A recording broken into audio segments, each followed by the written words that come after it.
This video will cover the different modes the AIM Xenix is capable of. Here we can access the customization area. Office mode will disable all bindings and give you mouse and keyboard input. Choose a bind to toggle in and out so you can navigate menus without issues. Flex mode will enable you to have mixed gamepad with keyboard and mouse input. No need for a bind, just keep it on.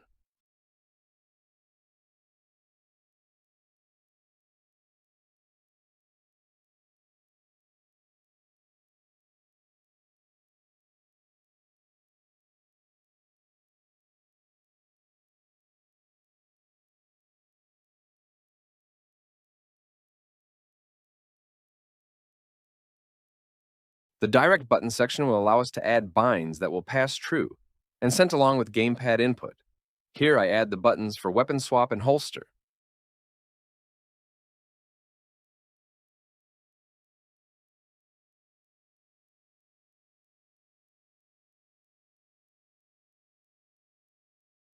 The numbers will work at the same time as gamepad. Here I can use them while having gamepad input.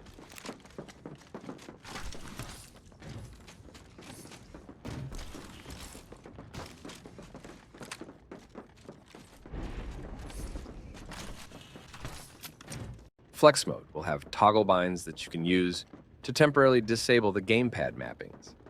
It does not work from office mode. Flex mode can have multiple switches, and each one can behave in a different way.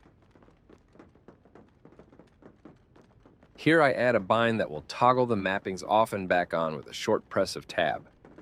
As I have tab binded to my inventory, I will also toggle mappings off while inside it.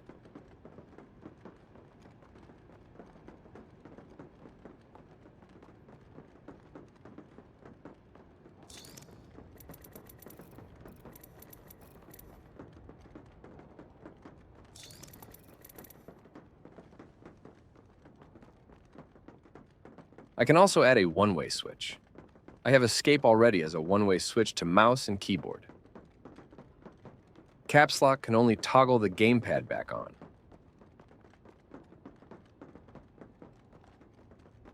With this, I can use escape to go into menus and caps lock to toggle back on.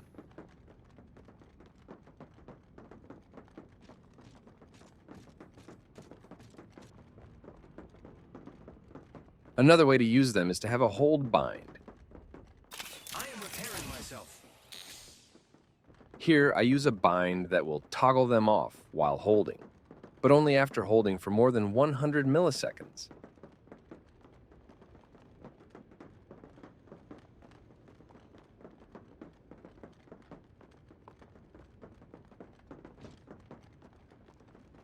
Repairing.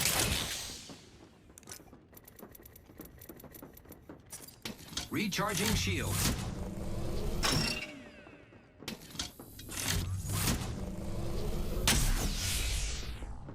Here you can see the three switches. One way to keyboard and mouse and one way to controller. Swap will toggle off and back on. Your app might show icons instead.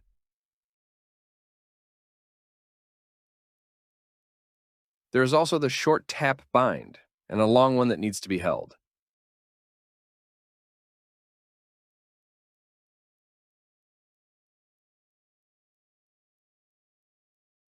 This could be useful on F, for example, and use it to open a loot box. The hold mode can also have a delay. Here I can delete the binds.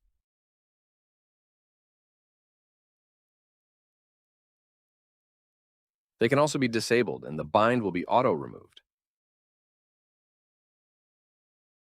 Direct buttons are also easy to delete. Keep in mind that all the direct buttons will take priority over the controller keybinds. This means that if you have a key binded to a controller button and added on direct button, it will disable the controller button and only send direct input. Using dual channel will send both the direct input and the controller button. It could be useful for 2 or more key combinations.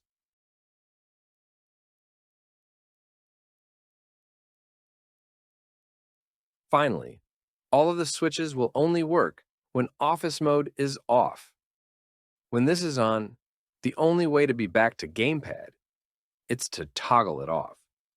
It will be also the best way to disable mappings, as using one of the flex map switches will behave strange outside the game.